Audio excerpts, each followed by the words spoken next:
Nous allons lire avec la grâce de Dieu le livre de Jérémie. Dans le livre de Jérémie, chapitre 15 et verset 15.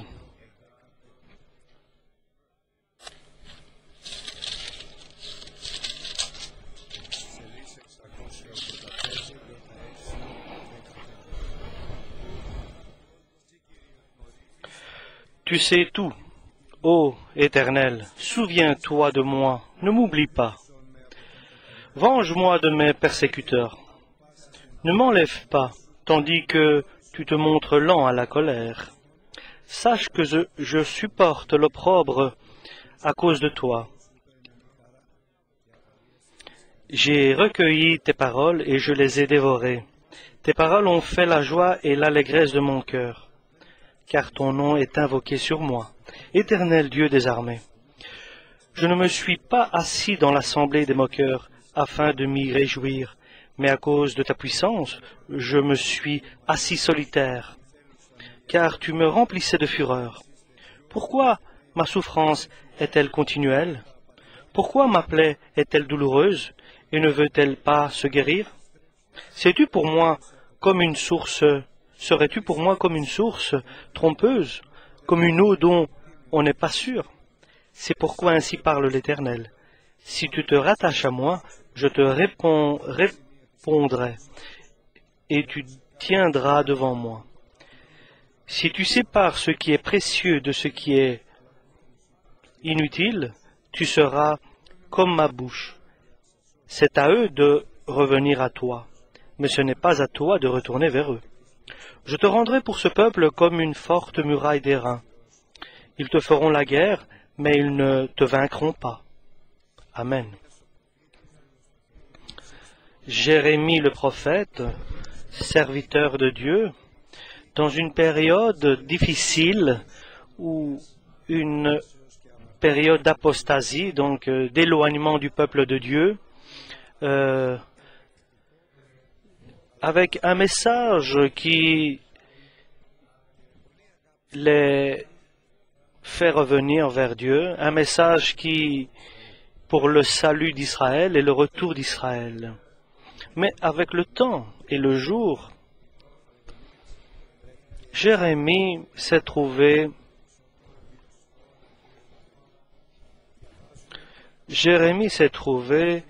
dans une situation très difficile. Dieu a permis qu'il tombe entre les mains de personnes rusées et mal intentionnées. Et il se trouve dans une grande difficulté. Il se trouve dans une grande impossibilité. Et il s'adresse à Dieu. Il dit, Dieu, toi tu sais ma situation, mes œuvres, ma vie, tu connais tout. Et tu vois,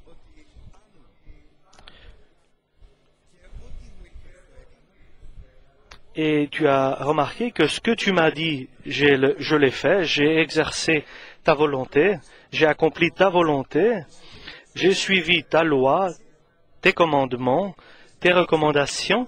Je ne suis pas resté assis avec des moqueurs et pour me réjouir, mais je vivais seul, solitaire, pour toi, et tu as rempli mon cœur de faiblesse.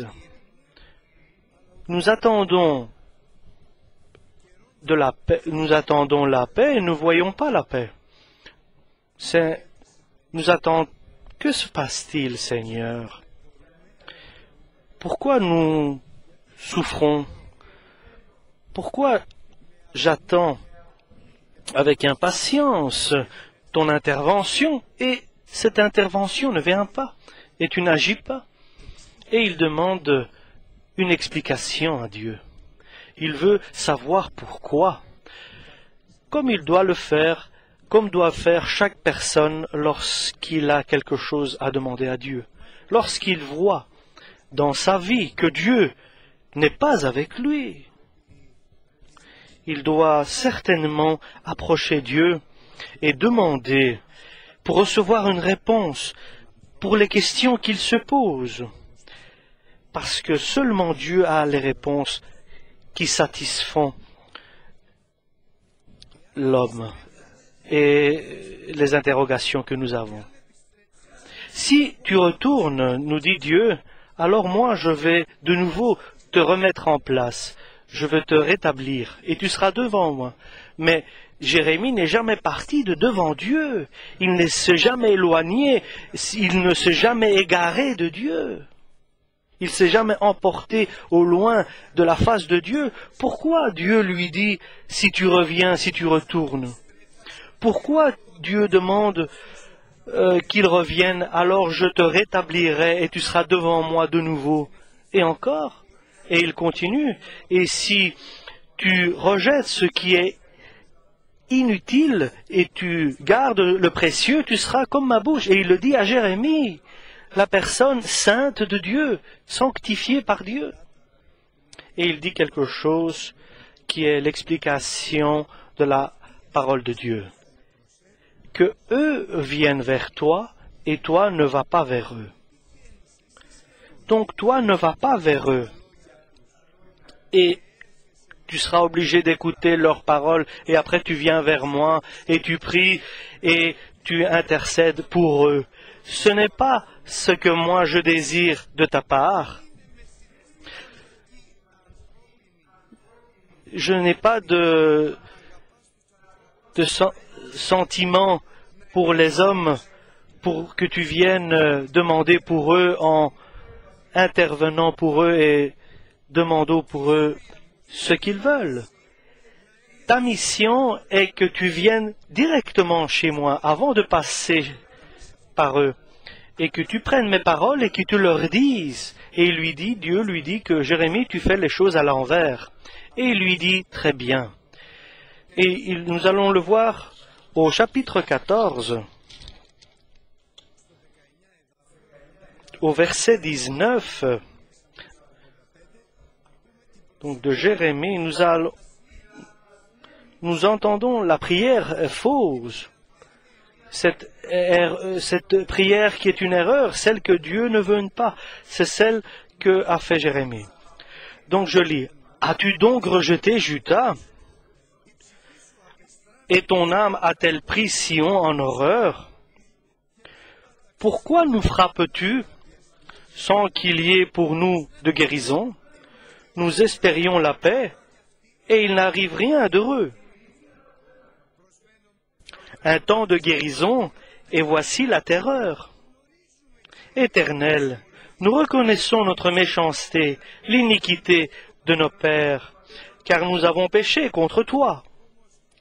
À cause de ton nom, ne méprise pas, ne déshonore pas le trône de ta gloire. N'oublie pas, ne romps pas ton alliance avec nous.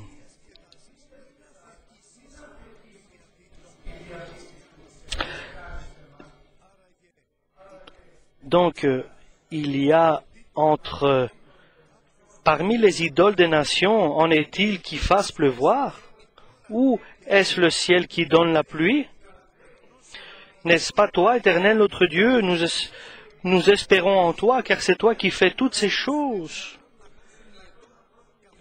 Donc le ciel, peut-il donner de lui-même la pluie? Est-ce que tu n'es pas toi celui qui donne les bonnes choses? C'est pour cela nous t'attendons, parce que toi, tu feras tout et tu viendras vers nous.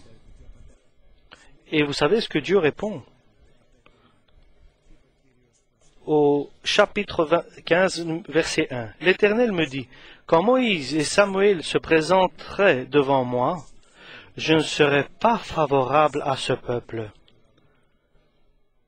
Vous avez entendu ce qu'il a dit? Donc, chasse-le loin de ma face, qu'il s'en aille.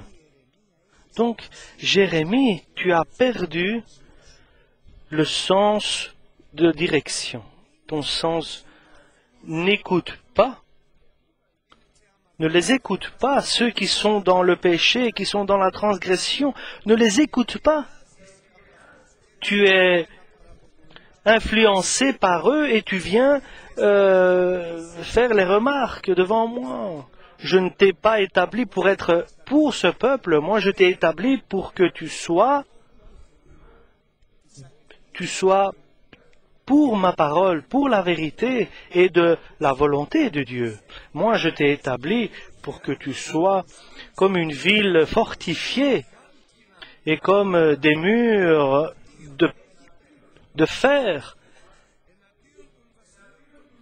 contre les rois de Juda, contre ses dirigeants, contre les peuples de cette terre. Et moi je t'ai dit au début qu'ils vont te faire la guerre, mais ils ne te vaincront pas, parce que moi je serai avec toi pour te libérer.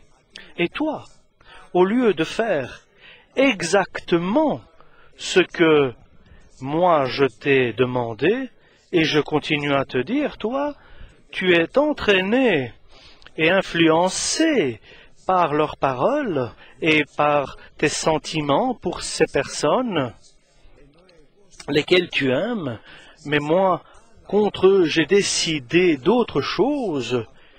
Tu pars de ma volonté, tu pars du chemin sur lequel tu dois marcher, tu t'en vas, tu t'éloignes de ta mission et de l'œuvre, moi je t'ai confiée. C'est pour cela.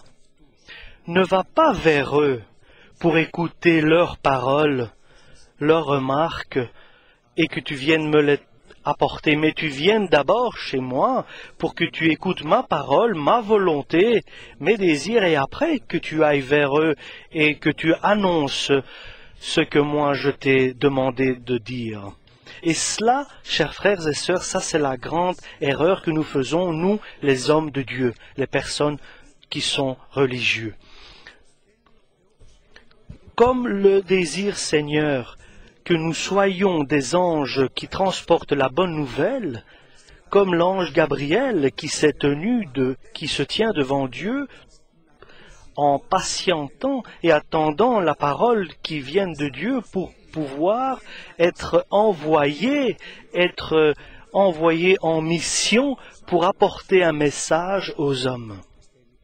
Et Dieu nous désire que nous soyons des anges de bonne nouvelle, que nous sommes ses serviteurs, et que nous venions pas lui demander de faire ce que nous voulons, mais que lui nous dise ce que doit faire le peuple ou ce que nous devons faire.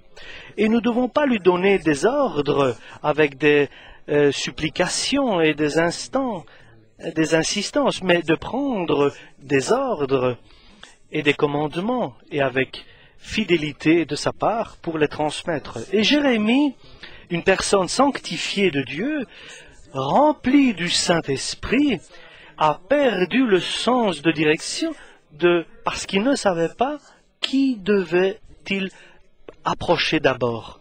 Il ne savait pas de qui devait-il prendre des directives et qui doit déterminer ses pensées et ses décisions et son œuvre et sa mission. La mission de Jérémie, Dieu l'a entre ses mains et pas Jérémie entre ses mains. Donc sa mission, il n'a pas lui-même entre ses mains. Il ne va pas faire ce que lui, il pense être bien, et devant Dieu et devant les hommes. Non, pas du tout. Mais s'il veut être selon la volonté de Dieu, il doit demander à Dieu et qu'il mette à l'épreuve Dieu ce qui est bon, ce qui est bien, et qu'il marche sur ces choses-là, sur ces bonnes choses. Où regarde-t-il? Qui approche-t-il? De qui il est influencé? Et je répète, de qui est-il influencé et entraîné? Qui est celui qui dirige son cœur? Et qui est celui qui lui fait prendre ses décisions? Et Dieu crie: mes pensées, mes désirs ne sont pas les vôtres. Mes volontés, mes désirs ne sont pas les vôtres, nous dit Dieu. Et mes chemins, mes décisions mes ordres ne sont pas vos chemins et vos ordres. Ce n'est pas vos ordres, ce sont mes décisions que vous devez suivre. Nous devons bien séparer les choses. Ce que nous vous voulons et ce que désire Dieu. Ce que nous accomplissons de ce que Dieu désire que nous accomplissions. Et pour lequel, ici, ça c'est le message, chers frères et sœurs, pour ce que nous nous efforçons, ce que Dieu désire pour que nous nous efforçons à cela. C'est une œuvre et un effort, mais il y a un effort qui est bien. Comme nous dit l'apôtre Paul, avec assurance devant Dieu dans la fin de sa vie, le bon effort j'ai fait, je me suis exercé à accomplir. Lequel est le bel effort? Pas celui que moi je décide pour moi-même, mais celui que Dieu a décidé pour moi. Et moi, je vais dans cet effort et je le mets en application. Et alors Dieu me le révèle que je vais bien. Et Paul disait, mon chemin est terminé. Pas celui que moi je prépare ou que moi je juge et je décide qu'il est le meilleur chemin pour moi, comme Jérémie ici, mais le chemin que Dieu a préparé avec des œuvres devant moi pour chacun de nous, pour moi personnellement aussi, et que Dieu seulement peut m'éduquer à ce que je puisse les accomplir, ces œuvres. Et la foi, pas seulement à ce que je crois, et pas à ce que moi je choisis part dans la parole de Dieu pour moi, mais à ce que Dieu me révèle, qu'ils ont été donnés à moi. Et alors, je vais entrer et avec beaucoup d'abondance, et je recevrai la couronne de victoire, et il ne me laissera jamais être dans la défaite et dans les fautes pour ma vie. Donc, Jérémie, tu dois revenir. Si tu reviens, Jérémie, de tes propres volontés et de tes chemins, alors moi, je vais te rétablir de nouveau et je vais te faire venir devant moi. Et tu dois savoir séparer ce qui est précieux et ce qui est de ma part comme ordre, comme ordonnance, et rejeter ce qui est inutile, ce qui est à toi, ce qui vient de ta pensée, de tes fantaisies, alors tu seras comme ma parole. Et même si tu apprends ne pas aller vers eux, mais que tu viennes d'abord vers moi, et que eux viennent vers toi, puisque d'abord tu seras passé par moi, nous dit Dieu, alors je te ferai vers ce peuple, tu seras comme une ville forte que personne ne pourra la vaincre. Alors, ils viendront te combattre, mais ils ne pourront pas te vaincre, parce que moi, le Seigneur, je serai avec toi. Je vais te libérer, je te sauverai et je te protégerai.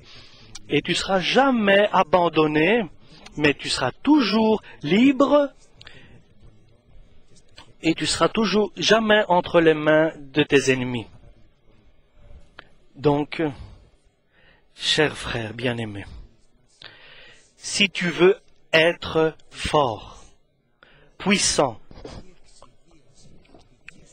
non pas de ta propre force, mais de la force de Dieu, apprends à demander le visage de Dieu, la personne de Dieu, de recevoir la force de la résurrection.